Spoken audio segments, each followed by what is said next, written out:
समय समय पर माता जी आकर के दूध पिलाती है और खाना खिलाती है। बोलना नहीं पड़ता है अम्मा जी को। समय हो गया करके वो दौड़कर आती है, कटोरी में प्रसाद लेकर, बहुत समय हो गया आज करके वो दौड़कर आती है। मात्र एक जन्म के माता जी भी, पिताजी भी हमारे प्रति इतना ख्याल रखते हैं। जो नाता है जन्मों का है, युगों का है, नित्य रहने वाला संबंध है, तो प्रभु कितना ख्याल रखेंगे। यदि एक क्षण के लिए इस विचार हम करेंगे, ये विचार हम करेंगे, तो कभी जिंदगी में हम डरेंगे ही नहीं। मैंने एक वचन सुना था, हमारे साथ श्री रघुनाथ है, फिर किस बात की चिंता हमें। भगवान साथ है तो किस बात की चिंता। सब कुछ आप है, न खाने की, न पीने की, न मरने की, न जीने की। बहुत अद्भुत बात है वो। आपको जो करना है आप करिए प्रभु। आप जो भी करेंगे अच्छा ही करेंगे। मेरे लिए आप जैसे बेहतर सोचने वाले, अच्छा करने वाले मैं खुद नहीं हूं और कोई भी नहीं है, बस इतना ही। तो द्वारपालक लोग बोलते कि आप शांति से जाओ अंदर। तो अम्मा जी पहुंचे तो द्वारपालक लोग खड़े थे। 16वां पाशुर का अनुभव है ये। अम्मा जी अपने सखियों के साथ गए और द्वारपालकों से निवेदन करती है कि अंदर जाने दीजिए। द्वारपालक लोग बोलते कि आप तो आधी रात में आए हैं, कैसे जाने देंगे, डर लगता है, आप अंदर जा करके कुछ हानि पहुंचाएंगे तो प्रभु को। अरे हम ऐसे दिखते हैं कि हानि पहुंचाने वाले? हाँ, हम सब स्त्रियां हैं, हम सब स्त्रियां हैं, पुरुष थोड़े हैं, हम सब स्त्रियां हैं, तो हम कुछ नहीं कर सकते हैं, कोई हानि नहीं पहुंचाएंगे अंदर जाकर, हम सब स्त्रियां हैं। तब द्वारपालक बोलता है, पूतना करके आई थी, वो भी तो स्त्री थी। आप बोल रहे हैं कि हम सब स्त्रियां हैं, कुछ नहीं करेंगे। पूतना आई थी, वो भी तो स्त्री थी। बाद में क्या क्या हुआ आप सबको पता है ना? हाँ पता है, इसलिए जाने नहीं देंगे आपको अंदर। बोले कि पूतना तो बहुत बड़ी थी ना, हम सब तो बहुत छोटे हैं, गोपियां हैं, उम्र के हिसाब से देखेंगे तो बहुत छोटे हैं हम सब। तब द्वारपालक कहता है, एक असुर जो है बछड़ा का रूप लेकर भी आ गया इधर। भगवान तो बछड़े के पीछे घूमते फिरते रहते हैं। हमारे प्रकाश स्वामी जी महाराज बोलते हैं, भगवान को गायों के पीछे घूमना अच्छा लगता है, बछड़ों के पीछे घूमना बहुत अच्छा लगता है। गायों को देखकर खुश हो जाते हैं, बछड़ों को देखकर बहुत खुश हो जाते हैं। तो एक असुर, वत्सासुर नामक असुर, बछड़ा के रूप लेकर भी भगवान को वध करने के लिए, मारने के लिए यहां एक बार आ चुका है। तब से लेकर हम बच्चों से भी डरते हैं, इसलिए जाने नहीं देंगे आपको। ये लोग बोले कि हम ऐसे लग रहे हैं कि भगवान को कुछ हानि पहुंचाने वाले। हाथ जोड़कर आए हैं, अकिंचनः अगति ही। हाथ जोड़कर आए तो इसका मतलब यह है कि हम कुछ नहीं कर सकते, कुछ हानि भगवान को कुछ कर ही नहीं सकते हैं, पहुंचा ही नहीं सकते हैं। तो क्यों आए हैं आप सब, किस काम के लिए आए हैं? तब बोले जगाने के लिए आए हैं। द्वारपालक बोलता है, ये कोई बात है, सुलाने में बहुत परेशान हुए हम सब, भगवान को सुलाने में बहुत परेशान हुए हम सब, आप जगाने आए हैं आराम से। ऐसा कभी नहीं सुना है कि जो बालक सो रहा है उनको जगाने के लिए कोई आते हैं, ये गलत बात है। बोले कि नहीं, पहले भी बहुत लोग जगा चुके हैं प्रभु को, वेद पुरुष जगाता है भगवान को। और भक्तांग्रेण स्वामी जी महाराज तो तिरुपल्ली एळिची 10 पाशुर गाए हैं। कदिरवन गुणदिशिचिखरम वंदणैंदान कनैरुलहन्नद कालयम पुழுதாய் மதுவிரிந்தொழுகின மாமலரெல்லாம் வானவரரசர்கள் வந்து வந்தீண்டி எதிர்திச நிறைந்த நரிவரொடும் புகுந்தா இருங்களித்தீட்டமும் பிடியொடு முரசும் அதிர்தலில் அலைக்கடல் போன் நுழதெங்கும் அரங்கத்தம்மா पल्ली எழுந்தருளாயே। सूर्योदय हो चुका है, प्रभु आप उठिए करके रंगनाथ भगवान को जगाते हैं भक्तांग्रेण स्वामी जी महाराज। और गोदांबा बोले, मेरे पिता विष्णुचित्त स्वामी जी महाराज भी प्रसाद पाने के लिए प्रभु को जगाते हैं। कब तक सोता रहेगा, उठो प्रसाद पाओ, बाद में आराम करो। ऐसे हमारे पिताजी भी जगाए हैं। और विश्वामित्र जी देखिए आप, कौसल्या सुप्रजा राम पूर्वा संध्या प्रवर्तते उत्तिष्ठ नरशार्दूल कर्तव्यम दैवमान्निकम। राम और लक्ष्मण को विश्वामित्र जी भी जगाए हैं। ताटका वध के लिए साथ में लेकर गए, एक जगह पर ठहरे हुए थे सब। राम और लखन दोनों आराम कर रहे हैं, तो सुबह 3:30-4 बजे ब्राह्म मुहूर्त में विश्वामित्र जी पास में गए, जगाने के लिए गए। जगाने का मन ही नहीं हुआ उनका। भगवान जब लेटे हुए दर्शन देते हैं तो वो जो दृश्य जिस तरह हमको वो दर्शन देते हैं, इस तरह जब बैठे हुए या खड़े हुए कभी दे ही नहीं सकते हैं प्रभु। बहुत आनंद देते हैं। लेटे हैं वो आनंद हमको मिलता है। बोलो, लेटे हैं प्रभु, उन्हें देख करके हमको आनंद हो जाता है। आनंद हम प्राप्त करते, खुशी का अनुभव जो है। भूमिका भूषित पयोधि पुलिन, वेदांत देश के स्वामी जी महाराज बोलते हैं कि अनेक दिव्य देशों में प्रभु आप बैठे हुए दर्शन देते हैं, अनेक दिव्य देशों में खड़े हुए दर्शन देते हैं, लेकिन लेटे हुए दर्शन जो आप देते हैं ना, मैं क्या वर्णन करूं। किडंददोर किडक्कई कंडुम, भक्तांग्रेण स्वामी जी महाराज भी वर्णन करते हैं। किडंददोर किडक्कई, हम लोग जब सोते हैं तब देखने योग्य ही नहीं होते। समझो, कोई आकर दरवाजा खटखटाए तो भी थोड़ा टीक करके तो बाहर आते हैं ना। क्यों? हम बोलते हैं आ रहा हूं 1 मिनट, अथवा आ रही हूं 1 मिनट। वो 1 मिनट बोलेंगे, 2-3 मिनट तो लगेगा ही। थोड़ा सा ठीक करके कपड़े वगैरह, बाल वगैरह सब ठीक करके फिर आते हैं, बाहर आते हैं। तब फिर ऐसे ऐसे करके, थोड़ा सा ऐसे करके फिर बाहर आते हैं। तो हम सोते हैं तो देखने वाले को लगता है कि कुछ भी करके जगाना ही है। कैसे लेटा है ऐसा। प्रभु लेटे हैं तो जगाने का मन ही नहीं होता है। तो विश्वामित्र बोले तो आसपास तो घूमते फिरते उन्होंने 10 मिनट लगा दिया। जगाना तो है लेकिन जगाने का मन नहीं हो रहा है, लगता है कि मैं दर्शन करता रहूं प्रभु का। फिर उनको कौसल्या जी याद आए। देखिए, राम को जगा रहे हैं आप, कौसल्या सुप्रजा राम। कौसल्या कहां से आई वहां? बोले कि दुनिया में तो सबके सब तो बच्चे पैदा करते हैं, लेकिन किसी एक स्त्री को हम कह सकते हैं कि बच्चा पैदा करने वालों में आप जैसे कोई नहीं करके किसी से कह सकते हैं तो सुयोग्या वही है कौसल्या, और कोई नहीं। राम जैसे बालक, तो इसलिए कौसल्या जी को प्रणाम करते हैं इधर से ही। आप तो पूरे विश्व कल्याण के लिए एक बालक पैदा किया है आपने। कौसल्या सुप्रजा राम पूर्वा संध्या प्रवर्तते। ये नरशार्दूल उठो, अपने आन्निक कार्यों को करना है, संध्या वंदन इत्यादि करना है, उठो करके जगाते हैं। तो अम्मा जी बोले द्वारपालकों को, जगाते हैं भैया, ऐसे कोई हम कुछ साहस नहीं कर रहे हैं। विश्वामित्र जी भी तो जगाए हैं।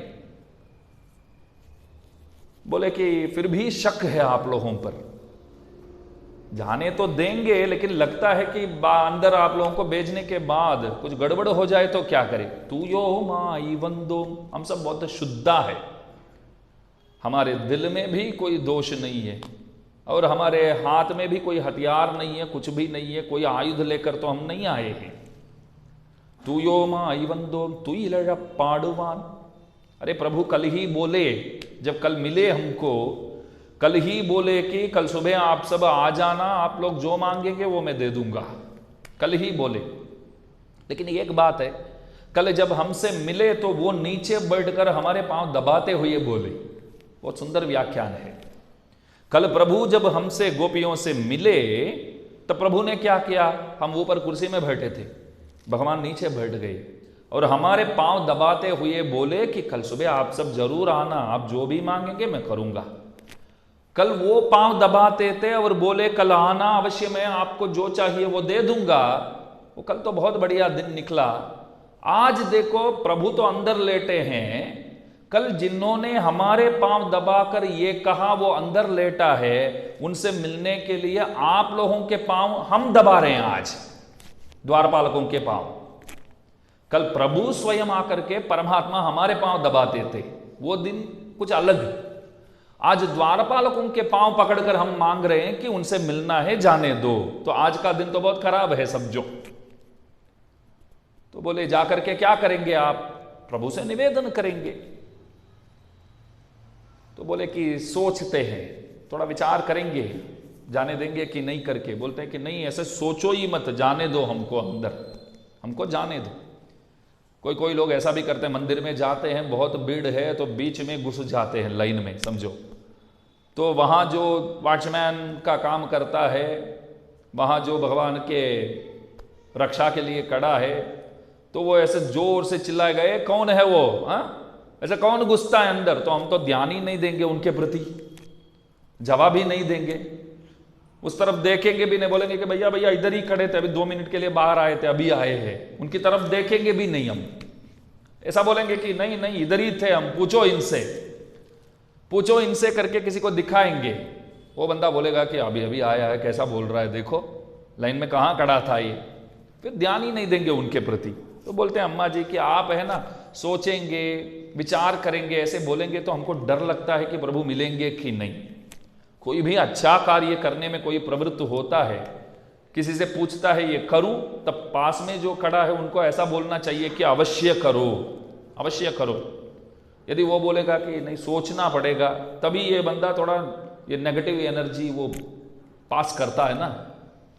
पास में जो रहते हैं वो नेगेटिव एनर्जी पास करेंगे तो कोई भी अच्छा काम हम कर ही नहीं पाएंगे। जो पास में होते हैं वे लोग ऐसे होना चाहिए कि पॉजिटिव एनर्जी पास करने वाले हो। ऐसे लोग मिलेंगे तो सब काम हो जाएगा। देखो आप विचार करने की ये करे कि नहीं, तो पास में जो खड़ा बोले नहीं ये करेगा ना तो फिर बहुत हैरान हो जाएगा, तो बोलेंगे पहले ही अस्तु अस्तु बोल दिया ना, तो वो काम करने में प्रवृत्त होंगे ही नहीं आप। अम्मा जी वही बोलते हैं। इस पाशुर के अंदर एक ये बात भी है कि पॉजिटिव एनर्जी और पॉजिटिव अप्रोच जो है वो सिखाया जाता है। द्वारपालकों से निवेदन करती है कि आप भगवान के निकट रहने वाले हैं, आप पॉजिटिव बोलो हमेशा। संत लोगों का काम ही वही है ना। कोई भी आते हैं बताते हैं कि हम इस तरह दुखी है, तो संत लोग ऐसा बोलेंगे क्या? नहीं और भी दुखी होंगे, ऐसे बोलेंगे क्या? नहीं, एक पॉजिटिव बातें, चिंता मत करो, भगवान आपके लिए है। जब इस तरह बोलते हैं तो अंदर जो है अपना बल जो है वो बढ़ता है, अंदर से मजबूत हो जाते हैं। ये पॉजिटिव अप्रोच बहुत जरूरी चीज है। तो अम्मा जी प्रार्थना करती है कि आप दोनों ऐसा बोलेंगे कि आप अंदर जाइए, आप लोगों का काम हो जाएगा, तो हमको बहुत अच्छा लगेगा। अंदर जाने के बाद काम होवे या ना होवे बात अलग है, लेकिन बाहर आप इस तरह बोलेंगे तो हम लोग खुश होकर अंदर जाएंगे, खुश होकर अंदर जाएंगे तो हमारा काम हो ही जाएगा। तो पहले ही कोई ब्रेक लगा देते हैं तो आगे बढ़ना मुश्किल हो जाता है। तो द्वारपालक लोग बोले ठीक है अंदर जाइए। तो अंदर गए तो नंद बापा लेटे हैं और पास में यशोदा मैया लेटी है, और यशोदा मैया के बाद बलभद्र लेटे हैं, और बलभद्र के बाद कन्हैया लेटे हैं। तो मिलना है कन्हैया से, लेकिन उनको कोई उठाकर ना ले जाए उसके लिए इतने सारे लोग आगे लेटे हैं। कोई भी आवे हमको पार करके उनके पास जावे, उन लोगों का उद्देश्य ऐसा है। अच्छा, ऐसा कोई कन्हैया को उठाकर ले जाएंगे क्या? तो बोलते हैं कन्हैया के पौत्र को भी उठाकर ले जाने वाले कन्हैया को छोड़ेंगे क्या? कन्हैया का पौत्र कौन है? अनिरुद्ध जी, प्रद्युम्न के पुत्र अनिरुद्ध। एक बाणासुर करके एक असुर था, तो बाणासुर की पुत्री उषा नामक पुत्री एक दिन सो रही थी, तो सपने में एक सुंदर पुरुष को देखा। सपने में एक सुंदर पुरुष को देखा, फिर अपने जो सहेली, एक चित्रलेखा नामक सहेली थी, और उनसे बोलने लगी कि मैंने सपने में एक सुंदर पुरुष देखा, वो कौन है क्या है पता नहीं है, लेकिन मिलने की तो बहुत इच्छा है।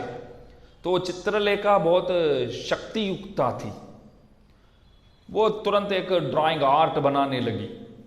मैं ड्राइंग करती हूँ, आप बताते रहिए, सपने में जैसे देखा उसका वर्णन आप करिए, मैं बताती हूँ वो कौन है करके दिखाती हूँ।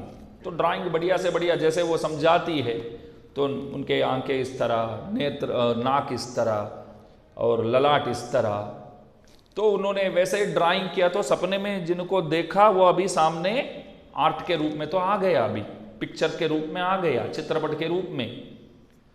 वो कौन है, किधर है, अभी वो विचार करना पड़ेगा। तो बोले कि वो भी मालूम पड़ गया, द्वारका में रहता है, कृष्ण परमात्मा के पौत्र है, अनिरुद्ध है नाम। तो उषा बोली कि कुछ भी करके उनको इधर बुला दो ना, इधर लाना है। तो चित्रलेखा, देखो मैं भी विचार, ऐसे कोई हो साथ में तो बहुत अच्छा है। चित्रलेखा वो सो रहे थे पलंग पर अनिरुद्ध जी, तो पलंग के साथ उठाकर ला दिया इधर बाणासुर के पुरी में। और उषा को देखकर अनिरुद्ध जी भी प्यार करने लगे, तो दोनों एक साथ रहने लगे इधर। वहां तो कन्हैया बहुत परेशान हो गई। दादा होने के बाद पुत्र से भी ज्यादा अपने पौत्र पौत्रियों के पीछे ही मन रहता है, बड़ों का मन। बोले प्रद्युम्न इधर गया उधर गया तो भी भगवान विचार नहीं किए, लेकिन अनिरुद्ध जब से देखने को नहीं मिला तो दादाजी बहुत परेशान हो गए। अनिरुद्ध किधर है, अनिरुद्ध किधर है करके हर जगह जाके ढूंढने लगे। प्रभु रोने भी लगे। तब नारद जी आकर बोले कि आप काय का रो रहे हैं, वो तो वहां तो उषा जी के साथ वो खेल रहा है, वहां तो मस्त रहता है। वो कौन है उषा? ये बाणासुर के पुत्री है। तो वहां गए और उनसे युद्ध किया, बाद में दोनों की शादी करवाई। सब कथा इस तरह है। तो देखिए भगवान के पौत्र को भी उठाकर ले जाने वाले हैं, तो साक्षान मन्मथ मन्मतः, भगवान जो है मन्मथ के भी पिता है, बोलो कामदेव के भी पिता है। तो भगवान को कोई उठाकर ले जाएंगे करके बोलने की कोई जरूरत है क्या? पौत्र को भी उठाकर ले जाते तो दादा को छोड़ेंगे? भगवान ऐसे साक्षात पूर्ण पुरुषोत्तम है आप। तो इसलिए द्वारपालक लोग बोले कि आप अंदर जाएंगे तो हमको डर लगता है, इसलिए नंद बापा, यशोदा मैया, बलभद्र सब ऐसे लेटे हैं, कोई कन्हैया को उठाकर ना ले जाए। तो नंद बापा से प्रार्थना करते हैं। नंद जी जो है उनके जैसे कोई भाग्यशाली व्यक्ति कोई नहीं। तपस्या वगैरह वसुदेव जी ने किया, और प्रभु के पिता तो हुए आप वसुदेव जी, लेकिन प्रभु इनके पुत्र बनकर यहां आ गए नंद जी के वहां। नंद नंदन बोलते हैं लोग, नहीं बोलते नंद नंदन, नंद लाला बोलते हैं, वसुदेव लाला बोलते नहीं कोई। वसुदेव लाला जब बोलते तो हमको भी अच्छा नहीं लगता ऐसा बोलना। नंद लाला बोलते तो बढ़ता है, अच्छा है नंद लाला। नंद गेर आनंद भयो, जय कन्हैया लाल की बोलते। वैसे हुआ जन्म भगवान का मथुरा में, जेल में जन्म लिया, वसुदेव के वहां जन्म लिया, तो कोई ऐसा नहीं बोलता कि वसुदेव के जेल आनंद भयो, कोई नहीं बोलते। वसुदेव के जेल में आनंद हुआ, आनंद तो वहीं हुआ ना, भगवान तो वहीं आए। पूज्यपाद अनंगराचार्य स्वामी जी महाराज एक अद्भुत बात बोलते हैं। वेदों में इस तरह कहा गया है कि अन्नवान भवा, अन्नादो भवा, बहुत सुंदर है ये वेद। इस तरह आशीर्वाद देता है, आपको खूब अन्न मिले, आपको खूब अन्न मिले, और उस अन्न को खाने वाले भी आप होवे। देखिए दो आशीर्वाद है, आपको अन्न मिले भी सही, उस अन्न को खा सके ऐसे भी आप बनो। तो मैं एक प्रश्न पूछा, मेरे हाथ में अन्न दिया तो मैं खाऊंगा ही, प्रसाद हाथ में देते हैं तो हम क्या करेंगे? खाएंगे। आपको अन्न मिले इतना बोलना ही काफी है, आपको अन्न मिल जाए, प्रसाद मिल जाए, मिलेगा तो खाऊंगा ही सही ना, आप खाने वाले भी बनो, ये बोलने की कोई जरूरत है? आप बोलो, आप खाने वाले भी बनो, ऐसा क्यों बोले? एक बात है, यदि शुगर है, समझो सब बोलते हैं, किसी से भी पूछे शुगर है करके पूछते तो वो तो बहुत है, लोग बोलते हैं। मैंने कहीं पढ़ा था, कोई मिठास तो नहीं बोलते हैं, लेकिन सब बोलते हैं शुगर है। जब बात करते हैं जो मीठी बोलना जो है वो बहुत जरूरी है, कोई बोल नहीं पाते हैं, सबके सब कड़वी वचन बोलते हैं, कड़वे बोलते हैं। लेकिन पूछा जाए शुगर है तो बोलते हैं बहुत है। शरीर में शुगर है लेकिन जुबान में नहीं है, बस वही तकलीफ है। तो शुगर है बोलते हैं। समझो कि मैंने आपको लड्डू दिया हाथ में, मैं बोला कि पूरा घी में ही फ्राई किया हुआ है और काजू बादाम केसर सब डाला हुआ है, तो आप लिया तो बोलेंगे भैया सब सही है, अन्नवान तो बन गया हूं लेकिन अन्नाद नहीं बना हूं मैं।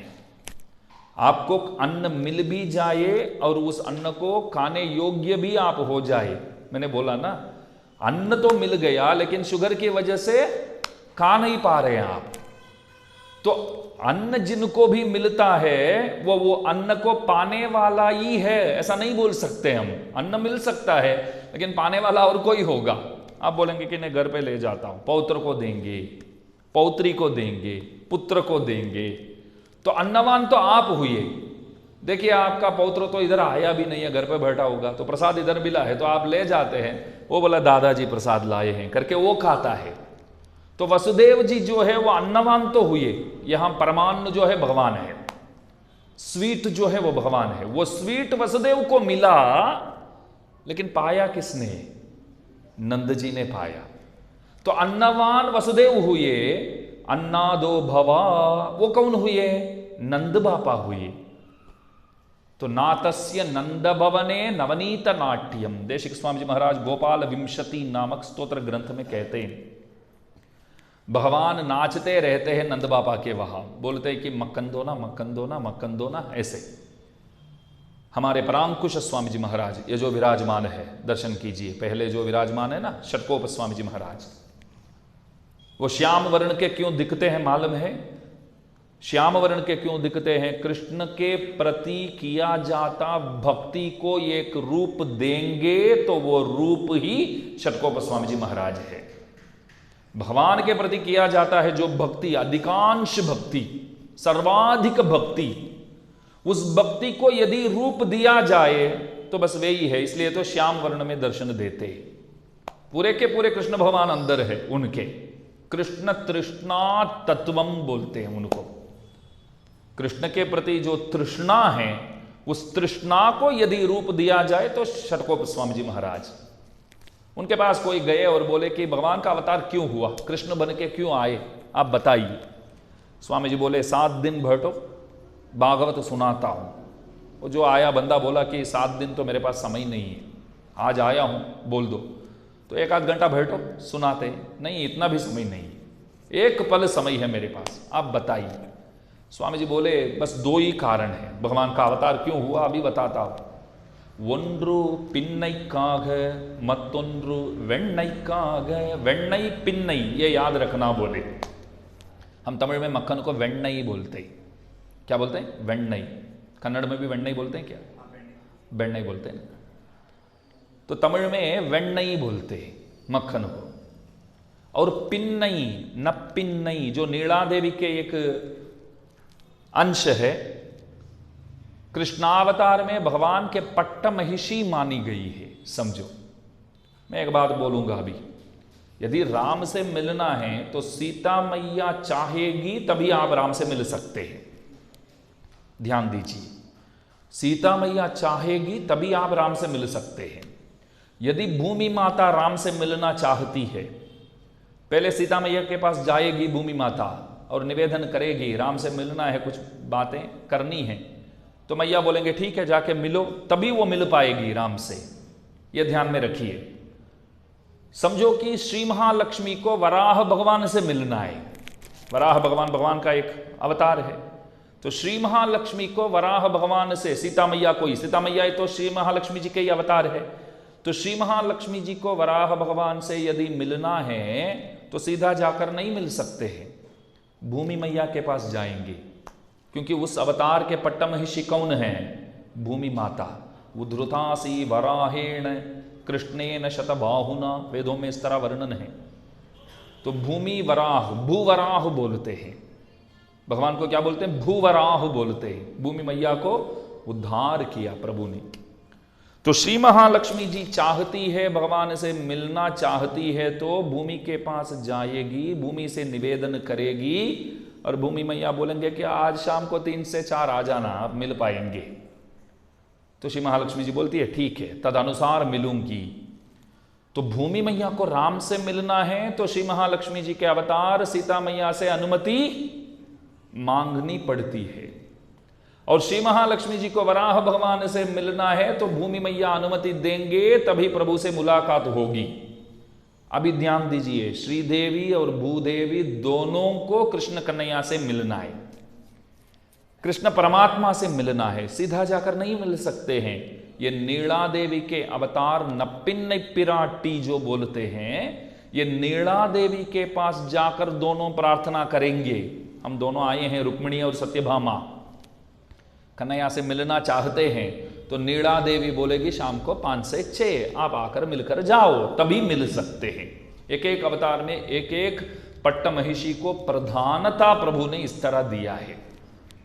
रामावतार हो तो श्री महालक्ष्मी जी मान्या है, वराहावतार है तो भूमि देवी वो मान्या है, कृष्णावतार है तो नप्पिन्नई नीला देवी जो है वो मान्या है। तो शतकोप स्वामी जी बोले भगवान का अवतार इसलिए हुआ पिन्नई को पाने के लिए, मतलब नीला देवी से शादी करने के लिए कृष्ण बनकर आए, और दूसरी बात वेण्णई को खाने के लिए, पिन्नई को पाने के लिए, वेण्णई को खाने के लिए, मतलब नीला देवी से शादी करने के लिए और मक्खन चोरी करके खाने के लिए, यही खास कारण है और कोई कारण नहीं है। आप ऐसा मत समझो कि गीतोपदेश करने के लिए प्रभु आए, आप ऐसा मत समझो कि पांडवों को जिताने के लिए प्रभु आए, आप ऐसा मत समझो कि लोक हितार्थ के लिए प्रभु आए। स्वामी जी बोलते कि वे सब गलत है, वे सब सही तो है, लेकिन जो मुख्य कारण, खास कारण जो बोलते हैं ना, वो क्या है? तो बोलते हैं कि खास कारण वो है बस पिन्नई को पाना और वेण्णई को खाना, इतना ही कृष्णावतार बोले। तो नप्पिन्नई पिराटी बोलते हैं। तो नाथस्य नंद भवने नवनीत नाट्यम, भगवान क्या करते हैं, मक्खन चाहिए करके जैसे भीख मांगते हैं वैसे गोपियों से मांगते हैं। गोपी लोग बोलते हैं कि आप थोड़ा नाचो तभी हम देंगे आपको, नाच कर दिखाओ तभी मक्खन देंगे। रसखान गाते हैं ना, शेष गणेश दिनेश महेश सुरेश हुजाही निरांतर गावे। परम भक्त थे कृष्ण भगवान के, रसखान नाम है उनका।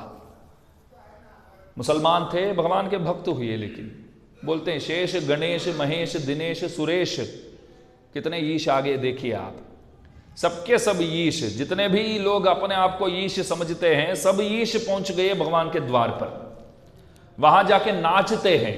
बोलते हैं भैया भैया मिला दो ना प्रभु से मिलने, द्वारपालकों के सामने नाचते हैं, मिला दो ना प्रभु से मिलने के लिए आए हैं, उनसे तो मिलने के लिए तो आए हैं। ताही अनादि अनंत अखंड अचेद अभेद सुवेद बतावे, जिनका वर्णन वेदों से भी नहीं हो पाया। बोल, वेद भी थक गया वर्णन करते करते। यतो वाचो निवर्तन्ते अप्राप्य मनसा सहा। आज भी हमारे दिव्य देशों में आप देखेंगे तो वेद पाठ करने वाले भगवान के पीछे ही आते, भगवान के आगे कभी नहीं जाएंगे, भगवान के पीछे ही आएंगे। भट्टर स्वामी जी बोलते हैं विचिन्वन्ति वेदाः, क्योंकि वेद जो है वो आज भी ढूंढता रहता है परमात्मा को, परमात्मा के वर्णन करने के लिए पीछा करता है, वो भगवान के पीछे ही जाता रहेगा वेद। तो वेद पाठी आज भी पीछे ही जाएंगे, प्रभु किधर भी जाएंगे पीछे पीछे जाते रहेंगे।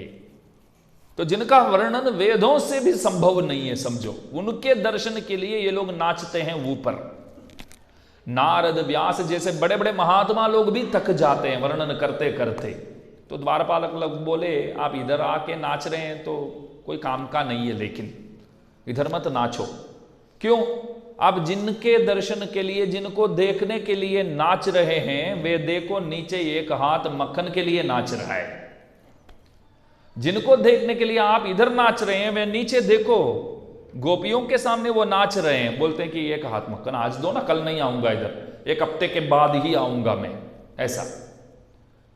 तो प्रभु तो वहां तो नाथस्य नंद भवने नवनीत नाट्यम, मैं नामक मटकी फोड़कर मक्खन के सदृश आत्मा को प्रभु स्वीकार करते हैं।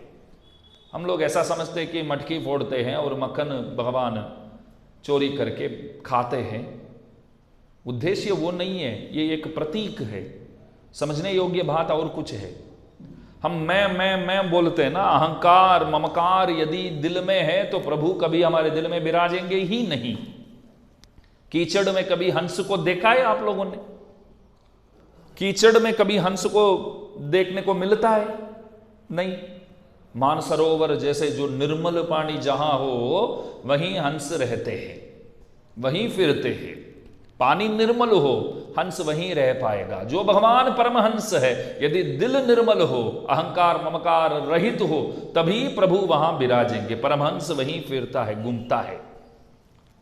तो अहंकार ममकार जो मटकी है, वो मटकी यदि टूट जाए तो अंदर से मक्खन के सदृश निर्मल आत्मा वो निकलता है, उसी को प्रभु स्वीकार करते हैं। तो मटकी फोड़कर मक्खन पाते हैं, तो मतलब ये हुआ। तो नंद जी के वहां नंद जी के पुत्र बनकर प्रभु आए। एक महात्मा बोले कि लोग भारत पढ़ते हैं, गीता पढ़ते हैं, रामायण पढ़ते हैं, बोलते हैं कि भगवत प्राप्ति के लिए ये सब हम कर रहे हैं। एक महात्मा बोले मैं ये सब करने वाला नहीं हूं, एक मूर्ति ऑर्डर दिया हूं, वो मूर्ति का पूजा करने वाला हूं। क्या मूर्ति? कृष्ण परमात्मा। बोले नहीं, नंद बापा। नंद बापा का मूर्ति कभी सुना है? कोई नंद बापा को घर पे रख के पूजा करते हैं करके कहीं सुना है? वो बोले कि मैं नंद बापा के ही भक्त बनकर पूजा करने वाला हूं। सामने वाला बोला कि ये तो आज तक सुना ही नहीं है, हमने आज तक कहीं देखा भी नहीं है कि नंद बापा और यशोदा मैया की मूर्ति बनवाकर वो पूजा करने वाले कृष्ण कन्हैया भी नहीं करते होंगे, आप क्यों कर रहे हैं ये? बोले कि नहीं, नंद बापा के घर के आंगन में परमात्मा, नंद बापा के घर के आंगन में स्वयं परमात्मा एक बालक बनकर आए और घूमे फिरे, तो नंद जी से बढ़कर कौन है दुनिया में? फिर भगवत प्राप्ति के लिए नंद जी से बढ़कर हमारे लिए काम करने वाले और कौन है? क्योंकि यस्यालिंदे परम ब्रह्म, नंद जी के आंगन में प्रभु आ गए। बोलो, हमारे षडकोप स्वामी जी महाराज नंद जी को बोलते कि आप जैसे भाग्यवान कोई नहीं है। नंद जी बोले क्यों?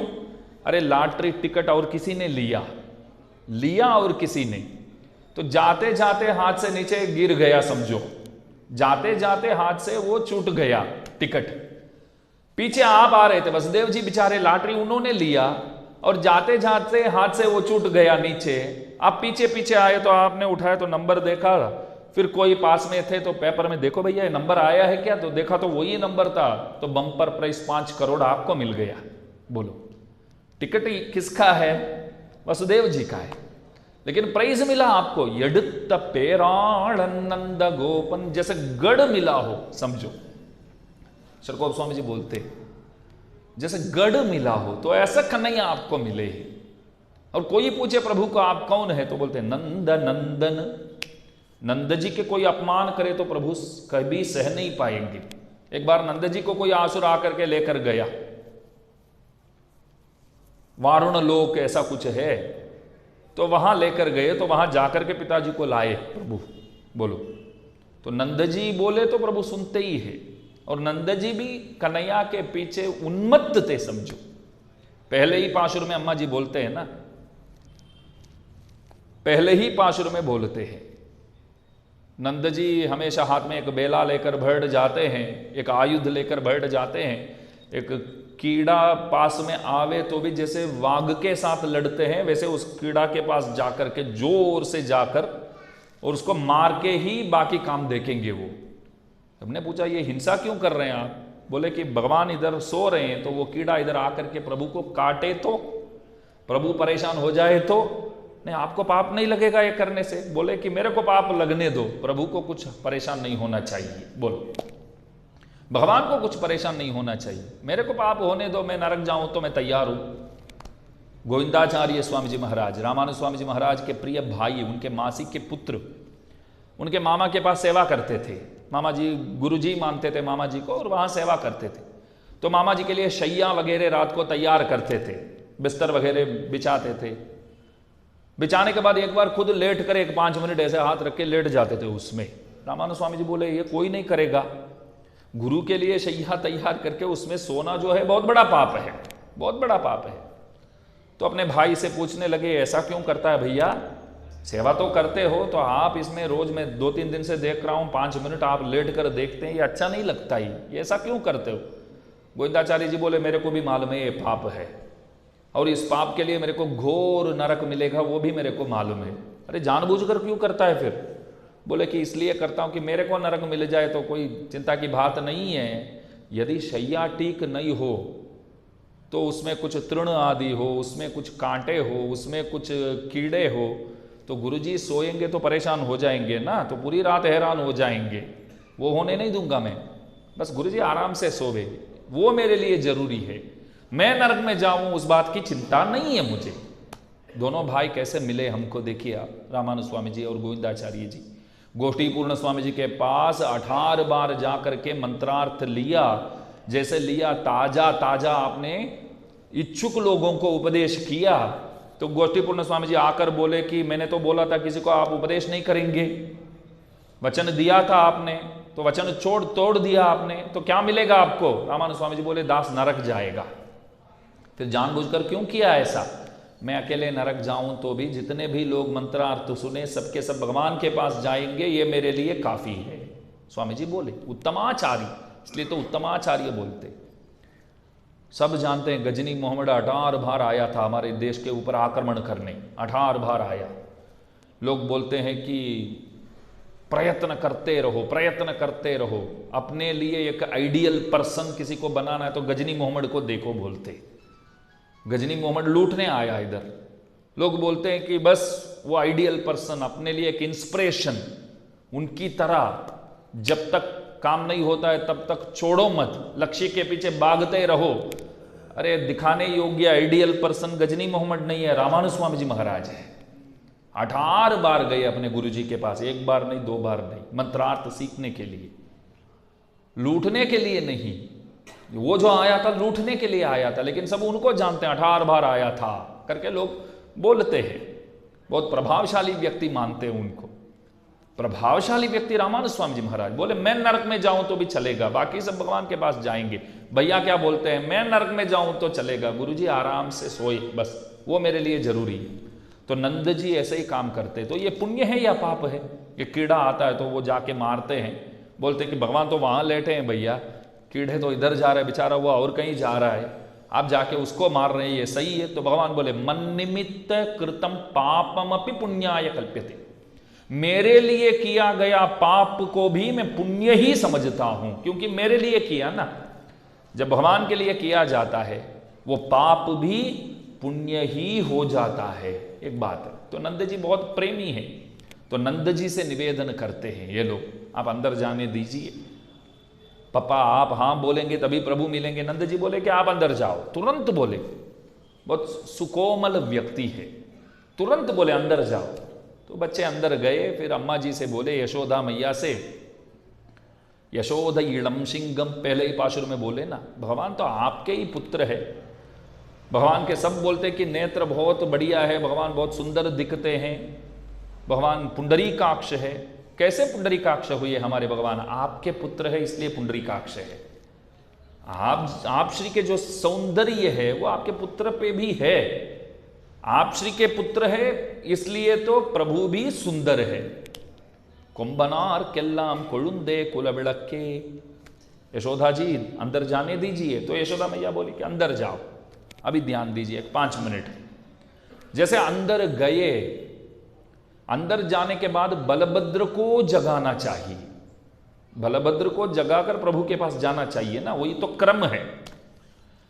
भगवान के पास जाते हैं तो क्रम का ख्याल रखना बहुत जरूरी है, नियम का। पहले नंद जी को जगाए, नंद जी से मिलने से पहले द्वारपालकों से प्रार्थना किया, तो द्वारपालकों ने आपको अंदर जाने दिया।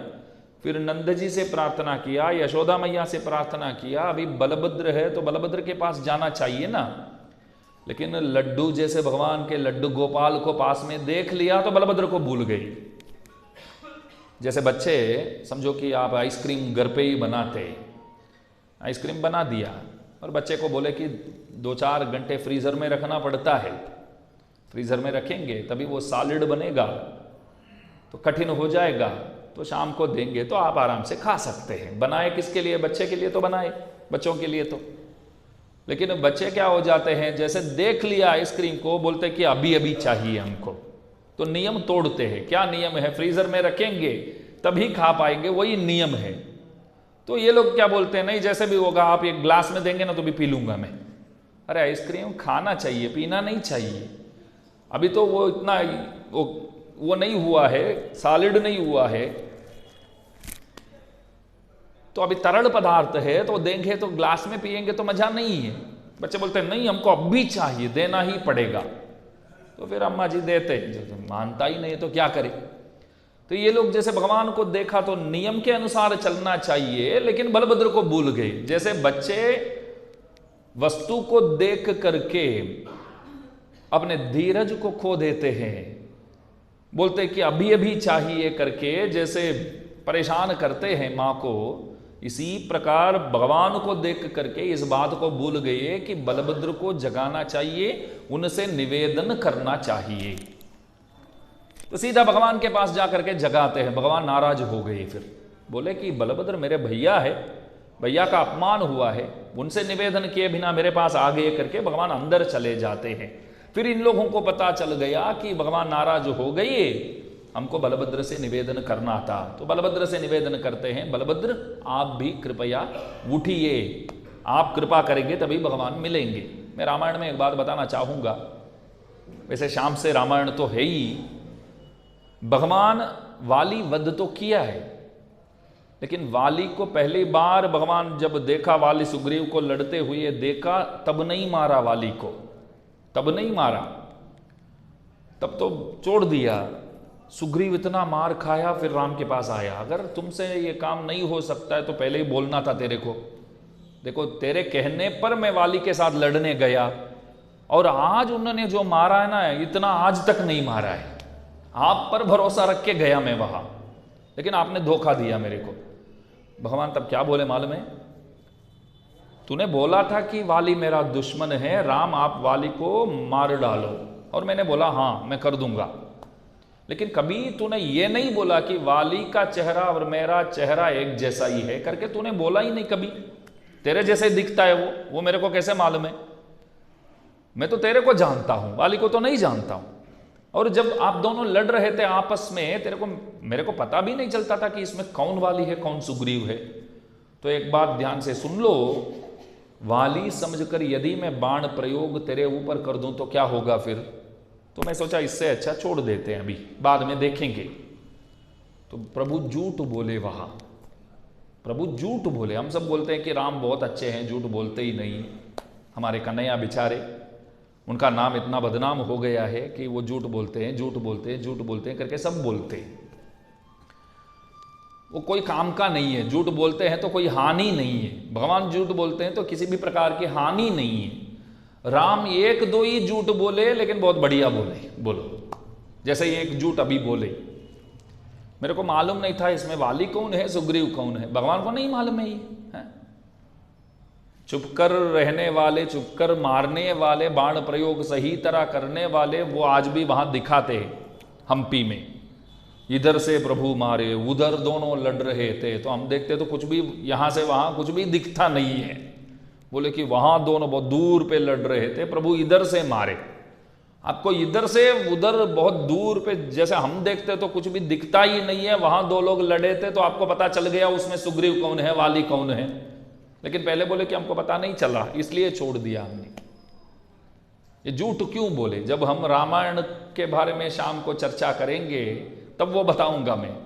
लेकिन इसमें आज देखिए आप, बलभद्र को जब छोड़ दिया तो प्रभु नाराज हो गए। बलभद्र को छोड़ दिया तो नाराज हो गए, अंदर चले गए। फिर बलभद्र से प्रार्थना करते हैं, आप जो है भगवान के शैया है, शेषनाग के तो अवतार है, शेषनाग जो है भगवान की शैया भी है, निवास है, शैयासन है। शैया और आसन यामुनाचार्य जी गाते हैं। तो बलभद्र जी आप जो है भगवान जी के शैया है। बहुत सुंदर व्याख्यान है वहां। शैया पर लेटे हुए लोगों को देखा है, खुद शैया ही सोता रहेगा तो हमारा क्या होगा? शैया पर लेटना सही है, यहां शैया ही सोया हुआ है, मतलब बलभद्र आप ही सो रहे हैं, आप भगवान के शैया है, इसलिए आपको जागना पड़ेगा, उठना पड़ेगा। तो बलभद्र जी उठे, बोले कि आप अंदर जाइए। तो अंदर गए तो भगवान तब तक अम्मा जी के साथ मिलकर रहने लगे। अम्मा जी के कमरे में जो पिन्नई बोला, न पिन्नई नीड़ा देवी नीड़ा तुंग स्तनगिरी तटी सुप्तम उद्बोध्य कृष्णम। तो नीला देवी के पास जाकर के प्रभु खेलने लगे। तो अम्मा जी से प्रार्थना करके भगवान के पास निवेदन करते हैं। ये गोपीगण वो किस तरह करते हैं, वो दास कल सुबह इधर बताएगा किस तरह निवेदन करते हैं, क्या करते हैं करके। कल ठीक समय पर सब अवश्य आएंगे। थोड़ा जल्दी शुरू करते हैं तो थोड़ा पीछे भी और 15 मिनट हम ले सकते हैं, तो इसलिए सबसे निवेदन है थोड़ा अवश्य सब समय पर पधारे और शाम को ठीक 4 बजे सब इधर आएंगे। तो 4 से लेकर 6 बजे तक रामायण प्रवचन इधर अनुभव का विषय रहेगा और उसके बाद प्रसाद वितरण सब होने वाला है, अर्चना वगैरह भी है, शाम को भी है ना अर्चना। तो सब कृपया पधार कर लाभान्वित हो, तो ऐसी प्रार्थना। तो शाम को आप सबको प्रतीक्षा करता हुआ यह दास ये मॉर्निंग सेशन जो है वो पूरा करता है। जय श्रीमन्नारायण।